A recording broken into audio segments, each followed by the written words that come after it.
Bom dia galera do YouTube, tudo bem? Se você gosta do meu trabalho, curte, se inscreve, compartilha, critica, ativa o sininho, vai me ajudar. Eu espero estar te ajudando aí com as minhas aulas. Eu estou aqui em frente ao Colégio Arquidiocesano Marista, Estação Santa Cruz, São Paulo.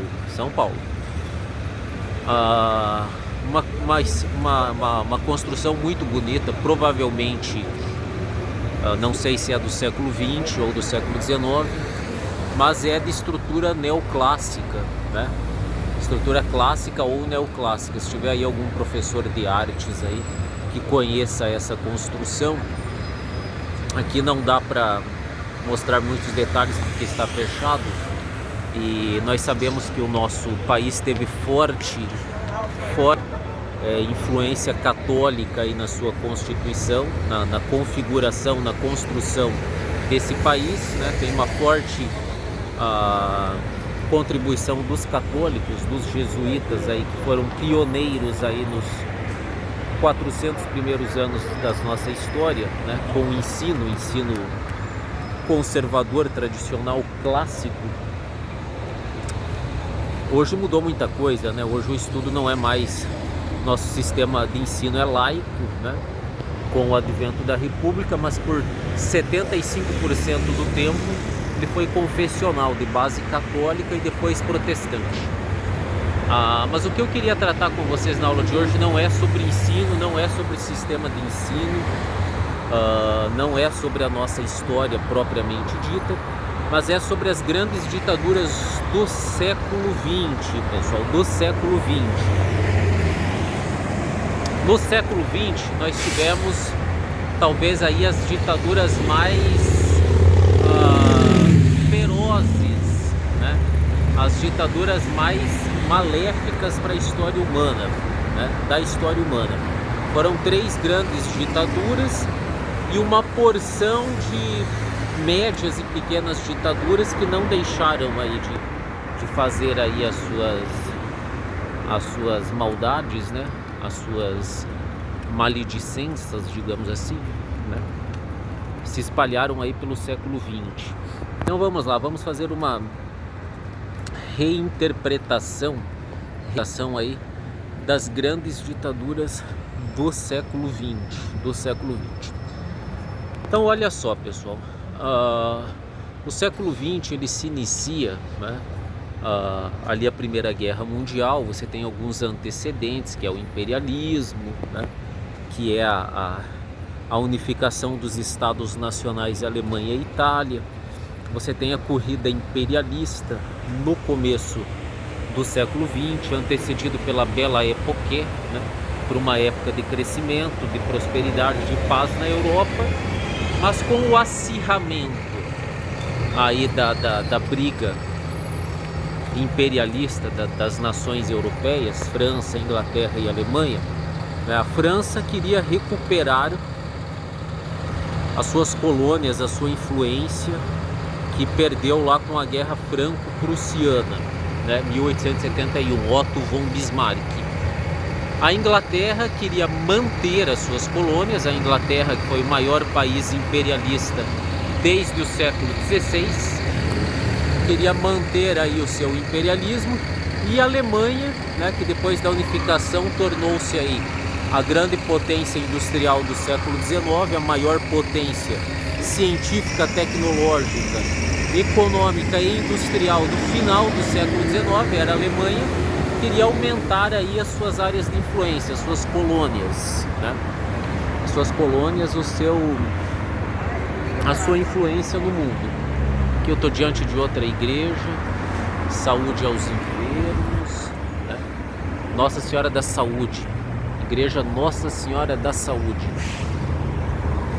O que se sucede então, pessoal? O que se sucede então? O que vai acontecer? Vai acontecer o seguinte: essa corrida imperialista por matérias-primas para as indústrias e de mão de obra, e também os mercados consumidores, a disputa por mercados consumidores, principalmente na África e na Ásia, vai acirrar a corrida imperialista, né? Um problema aí do capitalismo. Por enquanto não tem nada a ver com o comunismo. O que ocorre então? Né? Disso tudo vai ocorrer o seguinte: a Primeira Guerra Mundial, entre o começo e o fim da Primeira Grande Guerra, você vai ter a Revolução Russa. A Revolução Russa, pelo fator de que aí os czares russos estavam gastando tudo com a guerra e o povo estava em uma difícil situação econômica e social, e por outras razões também, todo a demagogia dos czares, o atraso da Rússia, as péssimas condições de vida, a corrupção, o orgulho, formou-se aí, né, dentro da Rússia aí um campo fértil para o desenvolvimento de uma revolução, né?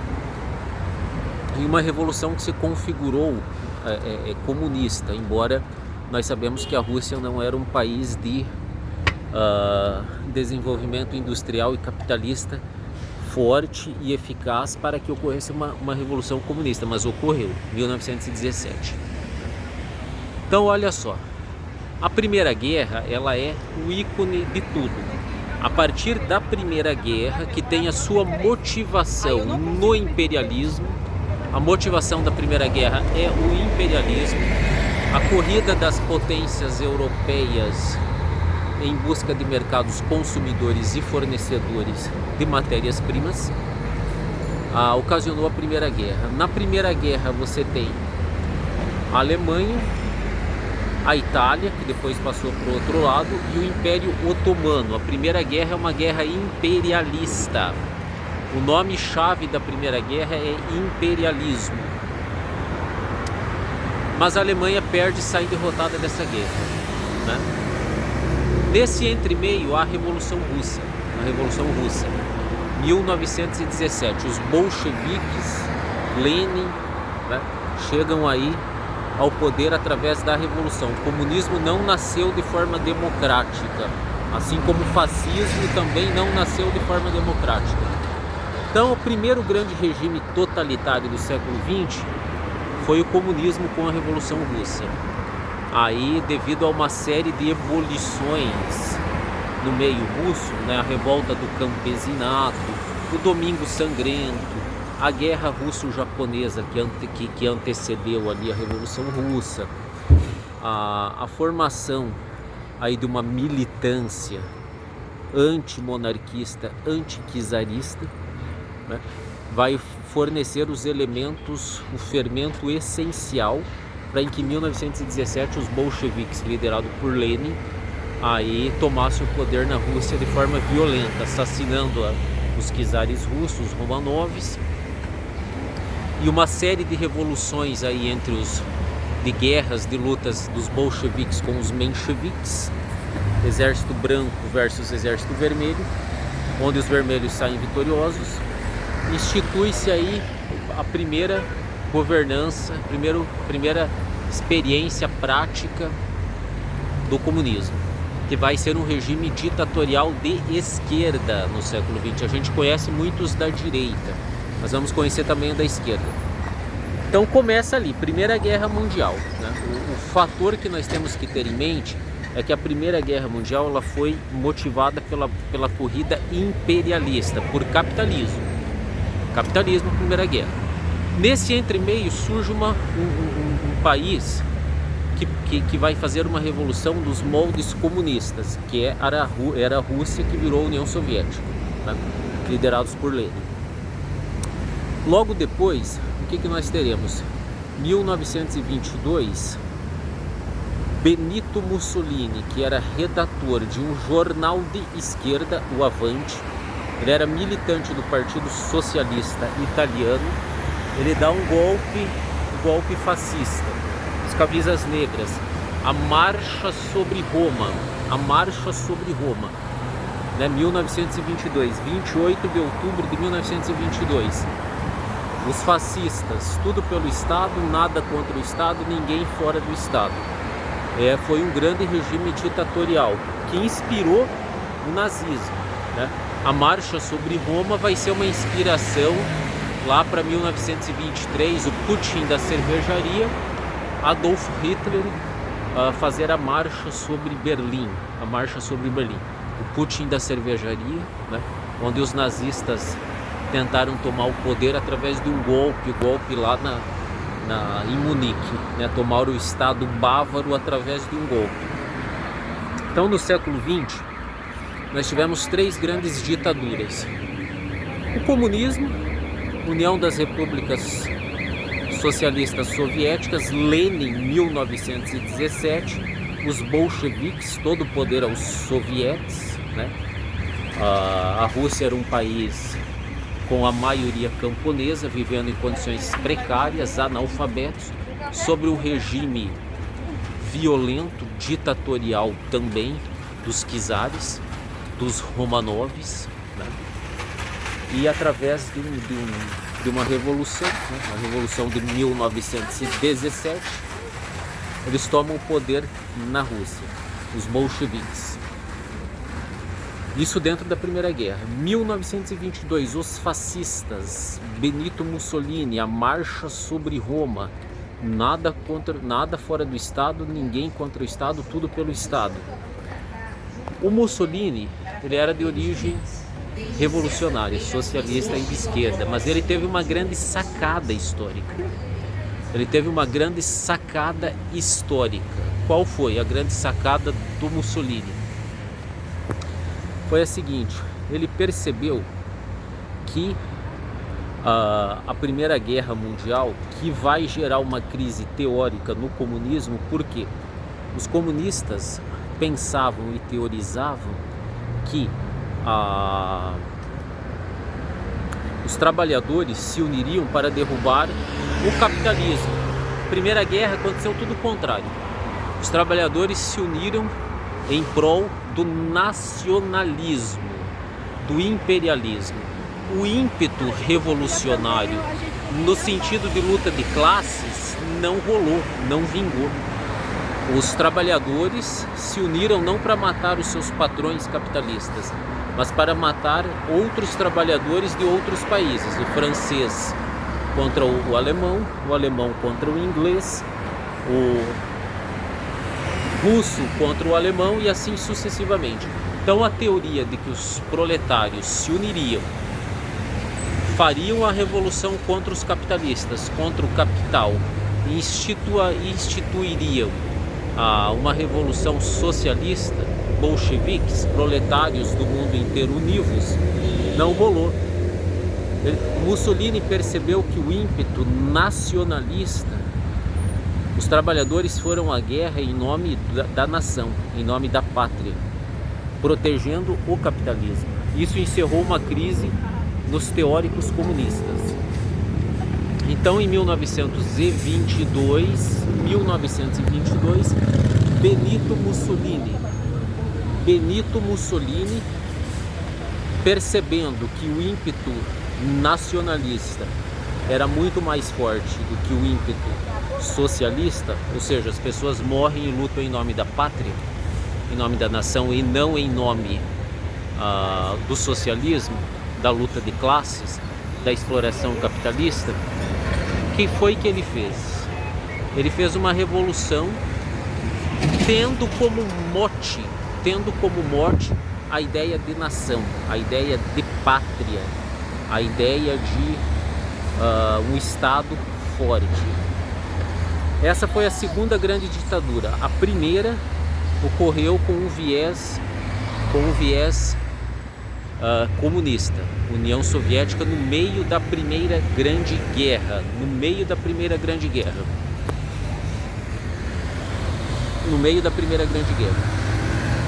O ímpeto aí comunista suplantou, digamos assim, as ideias ali que governavam a Rússia, os czares, né? O sistema de poder czarista, né? O que ocorreu então? A partir do fascismo se inspira-se as ideias do nacionalsocialismo alemão, O Hitler, inspirado nas ideias fascistas, alguns anos mais tarde, foi nomeado chanceler lá alemão, né? O Hindenburgo nomeou Hitler o primeiro-ministro alemão, o chanceler alemão. Estava instaurado aí a terceira ditadura. A primeira, os comunistas, né? Todo o poder aos sovietes. A segunda, os fascistas, ninguém fora do Estado, nada contra o Estado, tudo pelo Estado, fascista. E a terceira, nazista, inspirado no fascismo, né? Adolf Hitler, que em nome do espaço vital e de uma raça pura, institui um regime violento, né? Que vai levar o mundo aí à Segunda Guerra, ao Holocausto e a todas aquelas barbáries que nós conhecemos. Então veja bem, 3 grandes ditaduras no século XX e um monte de guerra no século XX também, né? Guerra do Vietnã, né? Você tem lá no final já a guerra do Golfo, né? Você tem várias coisas que se sucederam da Segunda Guerra, a própria Guerra Fria, né? A própria luta aí por se instituir uma democracia que não existia porque houve golpes militares em vários países, né, que se aliaram ou à União Soviética, né, o leste europeu, o triste leste europeu, que ficou refém aí da ditadura comunista, ou os que se influenciaram pelos ideais norte-americanos, né, do capitalismo. Então o século XX foi um século tenso, porque além das 2 grandes guerras, dos 3 regimes ditatoriais que ceifaram milhões de vidas, que aprisionaram muita gente, que torturaram muita gente, o pós-Segunda Guerra se desdobrou na Guerra Fria, né? Na Guerra Fria, em que de um lado você tem uma ditadura comunista lá no leste europeu, em Cuba, né? Revolução Cubana, né? Guerra do Vietnã, ditadura militar no Brasil, no Chile, na Argentina. Você tem os países que ficaram sobre a bota do comunismo no leste europeu, né? Todo o leste europeu, Polônia, Romênia, né? Tchecoslováquia, ali onde houve muitos atentados contra os direitos humanos também. Então as 3 grandes ditaduras do século XX, nazifascismo e comunismo. Como é que é o modus operandi de uma ditadura, né? Tem várias formas de você fazer uma ditadura, várias formas. Seja ela via Estado, né? Via Estado, quando as forças militares, econômicas e políticas se unem e passam a ditar todas as regras, ou você tem como ocorreu lá na Rússia ou lá na Itália fascista, quando um grupo toma o poder, né? A militância, os guerrilheiros, os revolucionários tomam o poder de modo violento, assim como Hitler tentou fazer também, e institui uma ditadura, né? Então veja bem, a ditadura ela tem alguns modus operandi. Todas as ditaduras elas têm algum modo operandi. Desarmar o povo é fundamental, a não ser a militância armada e o próprio Estado armado. Desarmar o povo, censurar a imprensa é fundamental. Você tem 3 coisas fundamentais para uma ditadura. Ela vai ter sempre caráter militar, né? Tudo bem que os czares russos dominavam os quartéis, mas a força revolucionária armada suplantou as forças dos czares russos. Então também apesar de ser um processo revolucionário civil, havia questão militar, havia questão das armas também. Para você entender o seguinte, 3 coisas a ditadura precisa fazer essencialmente. Ela faz muito mais do que isso, mas tem 3 coisas que são próprios da instalação de uma ditadura. Desarmar a população, esse é fundamental. Todos os ditadores, Mao Tse Tung, Hitler, Stalin, Pol Pot, Mussolini, Hitler, todos desarmaram a população. Item 2. Censurar a imprensa, controlar os meios de comunicação, os meios de informação, aí entendido as universidades, rádios, televisões e por aí vai, né? E o terceiro é óbvio, toda revolução ela tem um caráter de luta, de guerra militar, né? Militar. Uma outra característica que nós podemos colocar: não tem oposição. Você não pode ser oposição, a não ser uma oposição fake, como você tinha lá na União Soviética. Você tinha uma oposição, uma ala minoritária, que fazia uma certa oposição, mas ela era totalmente controlada pela situação. Ela era uma oposição fake. Ou como é o PSDB, né? O PSDB nunca foi oposição aí à esquerda. Ele era uma oposição administrativa apenas, mas não uma oposição de fato. Então veja bem, as características de uma ditadura: censurar a imprensa, desarmar o povo. Dificilmente haverá uma ditadura sem apoio militar, né? Sem apoio militar. Quando não há apoio militar, a guerra civil. A guerra civil. Aí esses grupos revolucionários, eles são armados também, então eles têm poder militar também. Poder militar entendido como poder das armas, da luta, da guerrilha, né? Como tentaram aqui em 64 no Brasil. Então veja bem, censurar a imprensa, desarmar o povo, ter um caráter armamentista, por isso que eles desarmam o povo, né? Um povo armado, é muito mais difícil você empreender uma ditadura, ou uma ditadura que provém aí de uma revolução, que seja oriunda de uma revolução. Isso é fundamental. Oposição, caçar a oposição. Caçar a oposição. Dentro da União Soviética você tinha os grandes expurgos de Moscou. O Stalin, que sucedeu o Lenin, né?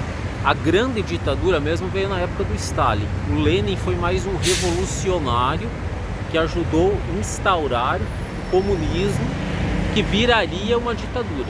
Ele já tinha caráter de ditadura já na Revolução, já houve esse caráter ditatorial, mas que se desenvolveu muito com o Stalin. Digamos assim, o Lenin plantou as sementes, né? E o Stalin colheu os frutos aí da ditadura comunista. Você tem essa questão de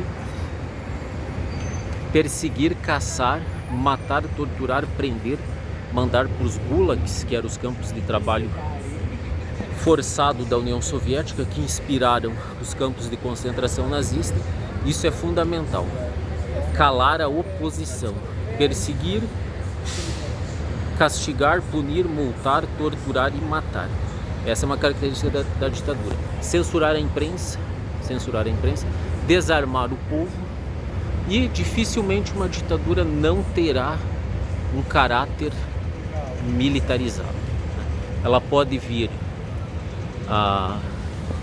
via oficial dos órgãos constituídos como Estado, né? Quando é a união do poder político, econômico e militar, e às vezes religioso, como é lá o plano de expansão do Islã, né? Ou você pode vir via revolução, que também tem um caráter armado e popular. Então veja bem, para você instalar uma ditadura, 4 coisas fatalmente vão acontecer: censura à imprensa e aos formadores de opinião, desarmamento, caça à oposição e o caráter militarizado dessas revoluções. Então, em resumo, 3 grandes revoluções no século XX: nazi, fascismo e comunismo. 2 grandes guerras, Primeira Guerra e Segunda. Pós-Segunda Guerra, Guerra Fria, Guerra do Vietnã, Guerra do Golfo, regimes autoritários e ditatoriais numa boa parcela do mundo. Essas foram as grandes ditaduras do século XX.